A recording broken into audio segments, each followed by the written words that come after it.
UP में योगी के इस विकास मॉडल ने गरीबों के सपनों को साकार किया। वहीं बीजेपी का एक सपना अब देश में कानून लाने का है। यूनिफॉर्म सिविल कोड को लागू करने के संकेत प्रधानमंत्री नरेंद्र मोदी ने दिए हैं और अब मॉनसून सत्र में बिल लाने की तैयारी है, जिस पर घमासान काफी तेज हो गया है। हमने उत्तराखंड की देवतुल्य जनता ने इस आम चुनाव में विधानसभा में हमने उनके सामने ये प्रस्ताव उत्तराखंड की जनता के सामने रखा। उत्तराखंड की देवतुल्य जनता ने उस पर अपना बहुमत दिया। हमें याद रखना है कि भारत के संविधान में भी नागरिकों के समान अधिकार की बात कही गई है।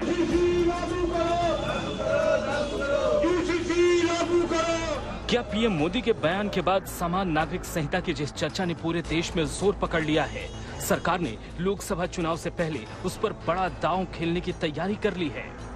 क्योंकि सूत्रों के हवाले से खबर है कि सरकार मॉनसून सत्र में यूसीसी पर बिल लाने का मन बना चुकी है और इसी पर चर्चा के लिए 3 जुलाई को संसदीय स्थायी समिति की बैठक बुलाई गई है।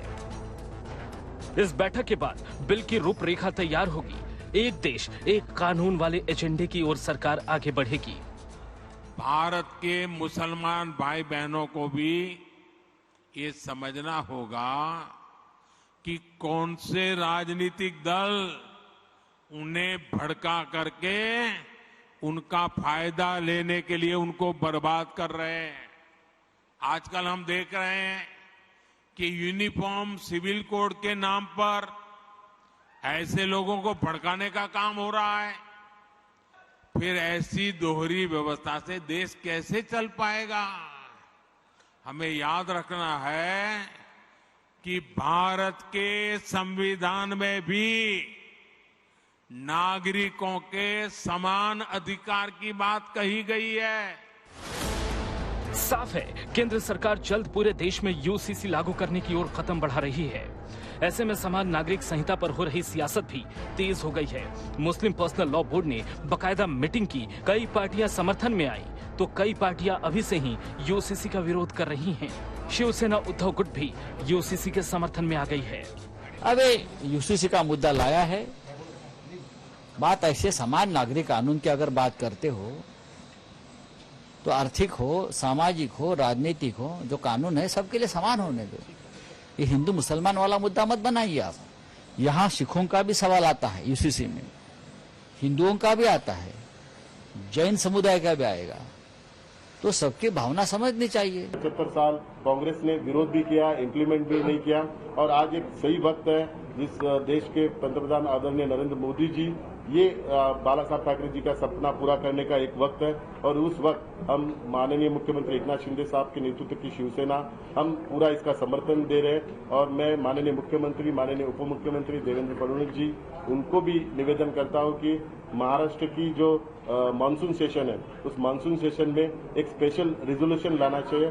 उसमें समान नागरिक संहिता का समर्थन पे एक रिजोल्यूशन लाया जाए। इस बीच सवाल ये भी है कि क्या केंद्र सरकार राज्यसभा में बिल को पास करा पाएगी? क्योंकि सीटों के गणित के हिसाब से देखें तो बीजेपी, शिवसेना, आप, बीजेडी इसके समर्थन में है, जिसके सदस्यों की कुल संख्या 115 है। राज्यसभा में मौजूद संख्या के आधार पर बिल को पास करने के लिए 119 वोटों की जरूरत है। वहीं कांग्रेस समेत यूसीसी पर विरोध का रुख अपना रही पार्टियों के राज्यसभा सदस्यों की संख्या 80 के करीब है। जबकि ऐसी पार्टियां जिनका रुख यूसीसी पर साफ नहीं है, उनके सदस्यों की संख्या 37 है। तो सक्सेशन के मामले में, अडॉप्शन के मामले में, डाइवोर्स के मामले में, मैरिज के मामले में लोग जानबूझकर ये दुष्प्रचार करते हैं कि आपके जो व्यक्तिगत कानून को खत्म कर दिए जाएंगे। तो इसलिए डाइवर्सिटी का ध्यान में रखते हुए ही तो सुप्रीम कोर्ट ने आधे दर्जन मामलों में ये कहा कि कॉमन सिविल कोड बनना चाहिए, यूनिफॉर्म सिविल कोड बनना चाहिए। भारत की विविधता को मुख्य रखते हुए सबसे पहले तो इस बात पे बहस करने की जरूरत है कि यूनिफॉर्म सिविल कोड चाहिए भी कि नहीं चाहिए। अब इस देश के बहुत बड़े समुदाय इसका विरोध कर रहे हैं। उधर समान नागरिक संहिता के लिए बनाई गई उत्तराखंड सरकार की कमेटी की रिपोर्ट भी तैयार हो गई है। जल्द ही ये रिपोर्ट सरकार के सामने पेश होगी। रंजना प्रकाश देसाई ने ये साफ किया कि कमेटी ने लोगों से बातचीत करने के लिए, छोटा राज्य है लिहाजा सारे हितधारकों से बातचीत करने के लिए सब कमेटी बनाई और सब कमेटी ने दुर्गम इलाकों से लेकर मैदानी इलाकों तक हर जिले के गांव-गांव में, सीमांत के गांव तक में लोगों से सीधे बातचीत की है। 31 लाख से ज्यादा लोगों ने लिखित सबमिशन यानी अपने विचार व्यक्त किए हैं।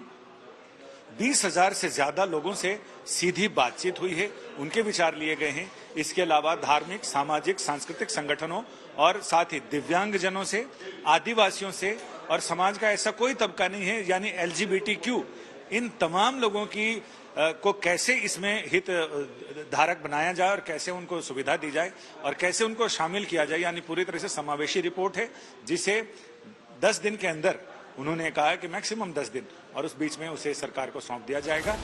यूनिफॉर्म सिविल कोड की तैयारी के संकेत उसी दिन मिलने लगे थे जिस दिन लॉ कमीशन ने जनता की राय मांगी, जिस पर प्रधानमंत्री मोदी ने साफ किया था कि यह संकेत नहीं बल्कि प्रण है। और अब सरकार की तैयारियों से साफ है कि यूसीसी को लेकर सियासत में नया रण है।